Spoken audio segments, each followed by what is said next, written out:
Hello, Pass the Bible on family. We are so glad that you all clicked on this video today, and I cannot even begin to express how much of an incredible program we have in store for you today.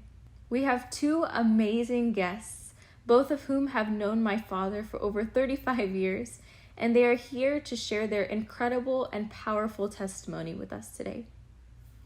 Can you both please go ahead and introduce yourselves? Okay, my name is Mengistu Yamana. This is my beautiful wife, Azem Malaku. We've been married for the last 30 years. We're originally from Ethiopia. We lived in this country since 1992. Azem Malaku will say the rest of the story. Okay, as you said, we've had together 30 beautiful years. God gave us three beautiful daughters. The first one is Ruthie. She's married to Ryan, and they live in Denver. She's 28. And we have our second one, Leah Mengistu, and she lives in New York. She's 26. And our third one is Miriam Beza Mengistu, and she's the one who's not with us on this earth, but she's gone to be with the Lord a few years back. And that's our precious little girl. I am so sorry about that. Before this happened, you all lived in DC and then moved to Kentucky. You went from living in the big city to a very, very small town. Can you tell us more about what that move was like and what that did for your family? Yeah, it was 2003 when we decided to move from the Washington, D.C. area, from Fairfax, Virginia. From a big city to a small town, that was quite a shock because life was no more a rat race. It was quiet, it was laid back. And getting used to that kind of lifestyle was not something easy, even though it sounds easy, but it wasn't. But we liked it. Yeah, if one tells me that I would end up in Kentucky really several years ago, I would probably have thought that that's crazy. I mean, really, that's something that I've never imagined. But God opened an opportunity for me to take over a practice, really a private practice in internal medicine, and I bought the practice, and we moved in July 2003. Yes, we moved in this small town with our daughters, and it gave us time to spend with them, like dropping them off to school, picking them up, getting to know their friends. Things I have never been able to do, but which I heard about from other parents, and I was always saying how lucky they are. And now it was my time to do it, and it was so good. It was so rewarding to be there, and get to know them. When I was pregnant with Miriam, I used to work for the World Bank in Washington, and I should say she's one of the main reasons for me to leave my job, because she was the third one, she's the last one, and I wanted to give her everything, my time, my attention, as much as them, but she was the little one.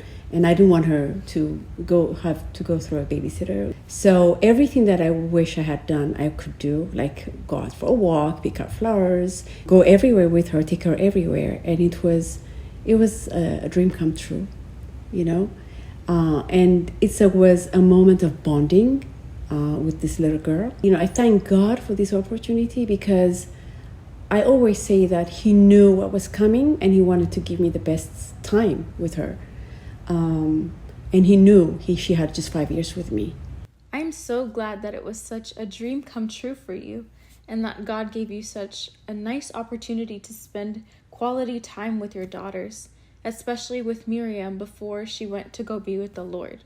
Can you please tell us more about what happened that day? What happened was that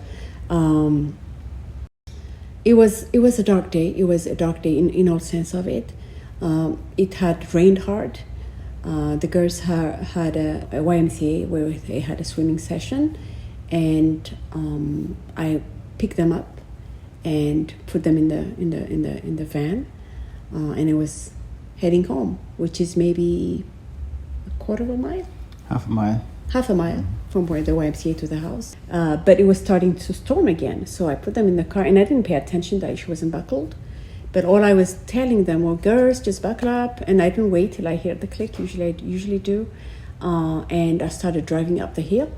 And suddenly the car, I had no control over the steering wheel. So I tried to stop the car by kind of leaning on the side and suddenly flipped. And to this day, I don't know. I really don't know what happened, but I know the van was turned upside down, and that's what happened, and that took away my daughter's life. I looked around; she was not in the car.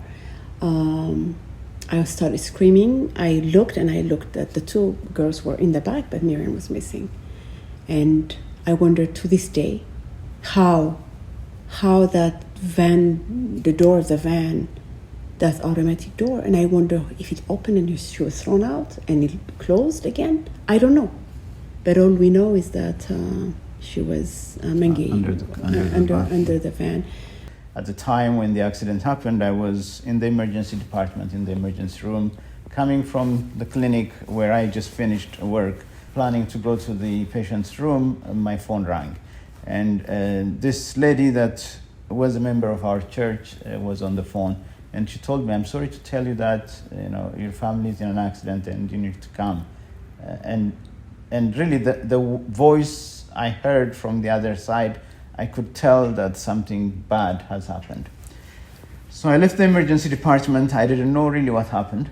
So I drove. It was only about 4 or 5 miles maximum, but it was a very long. My mind was going everywhere. I didn't know what happened. I mean, is it my daughter? Is it my daughters? Is it my wife? Is it all of them?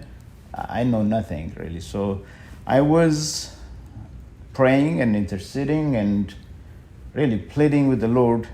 Anyway, as I was praying, I arrived at the accident site, and when I arrived there, I got out of the car, and the van has flipped over, and the tires were up on the air. And first I walked into the ambulance, and in the ambulance my wife and the two daughters were in there, and I talked to them, and I haven't seen Miriam then. So and they told me that Miriam is not here.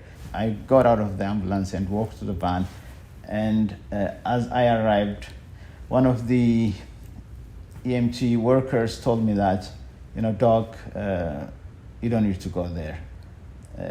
Really what he wanted to say was, you don't want to see your daughter in that position.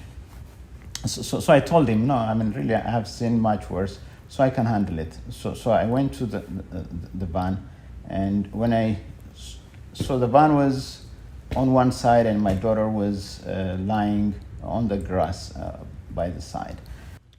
We, as the viewers and as the listeners, honestly can't thank you both enough for being so incredibly vulnerable and honest, and for allowing yourself to re-feel and relive all of those super dark and tough emotions and memories that you all have. Even for me as a listener, it's incredibly difficult for me to try and understand the kind of emotions that you had and the magnitude of those emotions. So as a mother also, can you tell us about the different emotions that you were facing in this difficult season? Well, it was obviously a huge loss. No one can ever prepare for the loss of a child. There's a saying that, something that Mengi always says, when someone loses a father or a daughter, a father or a mother, he's an orphan. When he loses a husband or a wife, it's a widower. But when you lose a child, there's no name for it. So maybe it was not meant to be that way. But that happens. No one can prepare for that. It's so sudden. It just breaks you apart, breaks your bones. I mean, literally, it's painful, and painful wouldn't even come close to describing how you're feeling, how you could feel when you lose a child. It doesn't matter whether it's 5 or 15 or 20 or 26. It's a child. So you mourn. Everyone mourns differently, but the pain is a loss is like walking in the dark without seeing anywhere where you're going. You don't see anything at the end of the tunnel, not even a flicker. It feels dark, and it's dark inside. I remember in Somerset, this woman telling me, "Hey, Azeh, please, why do you wear black all the time? No, please." It was like maybe 2-3 months after she passed on. And I told her, "Cindy, that's how I feel inside. It's not like I'm just wearing black. This is how I feel inside. I'm dying inside. Even though I walk and I have to live for my daughters and my husband and I have to keep living. However, that was how I was feeling, But there's always a but. Thank God there's a but. Because it doesn't stop there. One of the things that we did was to have on her tombstone have a word in Amariña that says Wadetkush, which means I loved you, I have loved you, and I will always love you. But at the end, on the bottom part of the platform, on the stand, it says till we meet at Jesus' feet. ... So that means even though Miriam is not here with us, she's gone to be with the Lord. The most amazing thing is that every time I ask you all a question, both of you seem to always take it back to God and how he comforted you during this awful season that you all went through. You also keep mentioning that as you look back on that season, you see how his hand was moving. But in the midst of that, didn't you get mad at God? Weren't there so many times where you had so many different questions and doubts that you knew you'd never get the answer to? You're a Christian, you know the Lord. You know if someone dies, he or she will be, if he's in the Lord, she'll be to be with the Lord. And yet, that faith is tried. It's really tried by fire.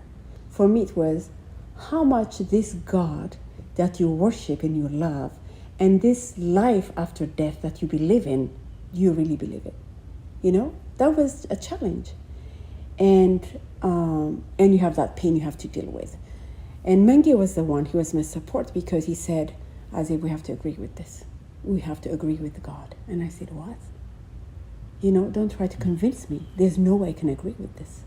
But he says, that's the only way out. If you don't agree with it, where else would you go? And that's right. Where else would we run to if it's not to him? The one who has broken us is the one who's going to mend us. So we have to run to him because he has the solution in his hands. He has the healing balm in his hands. And nobody should ever run away from God. You can ask questions, you can ask why. And that's something we do. We ask why. Would we get an answer to that? Or would it be better to come with terms with him and say, Lord, I don't understand. I don't understand your ways, but I trust you.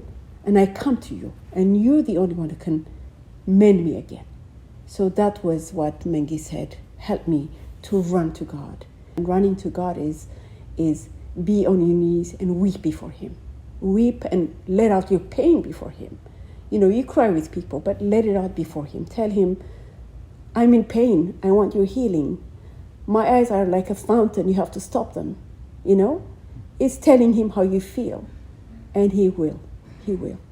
And also cracking open his word, which is the truth that will set you free. The tendency is to go away from God. Be angry at him. Yes, he allows you that. I think he would allow us for some time, but he doesn't want us to stay in that dip. It becomes a really deep dip.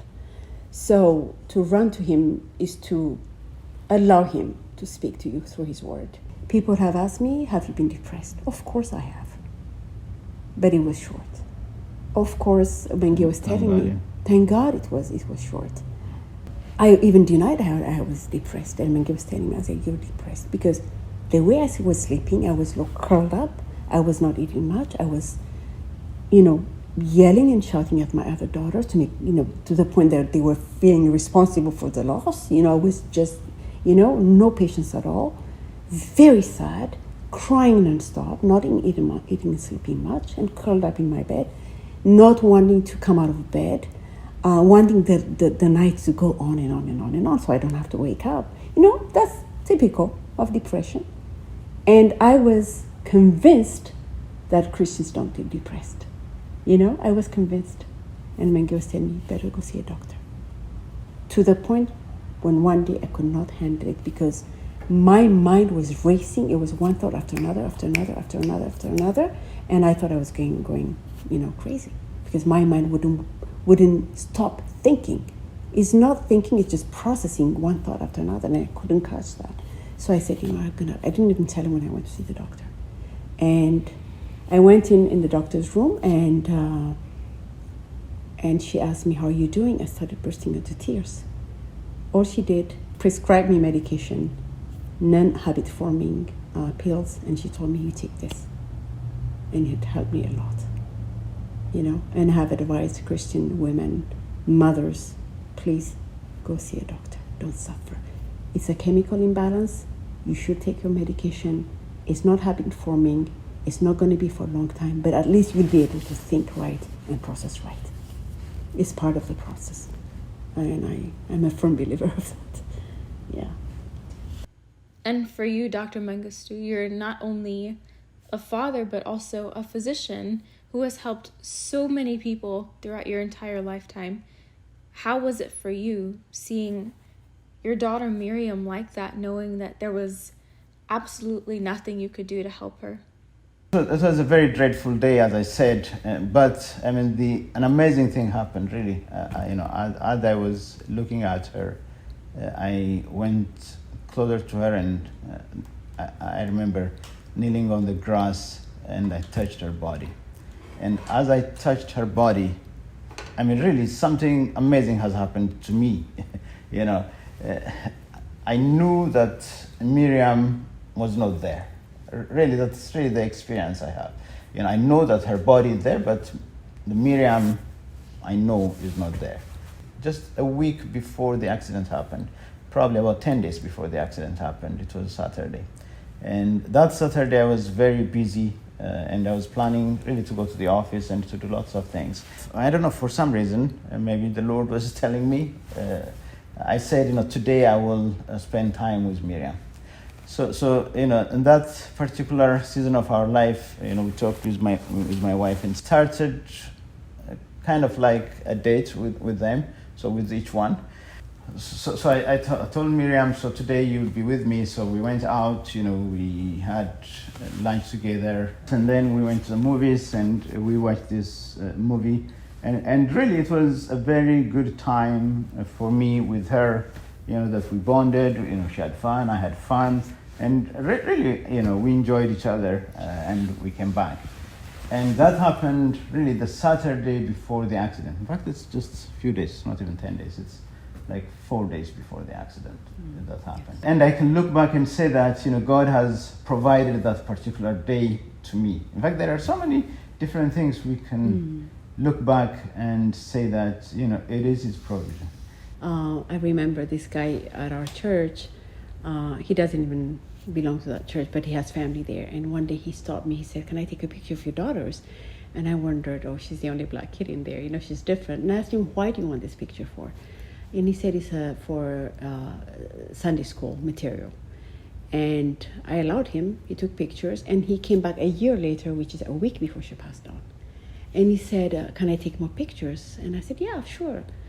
And you can come to the house this time." And he came, and he took pictures of just Miriam. And he asked her to smile, to jump. I mean, she's so good with pictures. And he took all those pictures and left. What's amazing to me is that it was in my mind I was thinking about having a birthday party because she has just turned 5, and have her pictures taken. But he did it a week before, and then she's gone. I mean, I can think of Miriam smiling. I have those pictures. I can think of Miriam helping me with grocery. I had it. I can picture Miriam jumping and blowing a kiss, smiling, pouting. I had it all. I had everything. And it just amazes me because I consider this as a gift. It happened a week before. And it's just so many things that make me think, wow, God is so good. Because if you count those little blessings, you know that the God who decided to take her home is also a God of comfort. Thank you so much again for tuning into part 1 of our Escape to Paradise interview series. I hope that you all have gained as much as I have already and are able to tune back in next week to hear more about how the hand of God was moving in the lives of Dr. Mengistu and Azeb. Please share this video with everyone so it can help encourage them in their faith. Thank you so much again for tuning in, and may God bless you. We'll see you next week.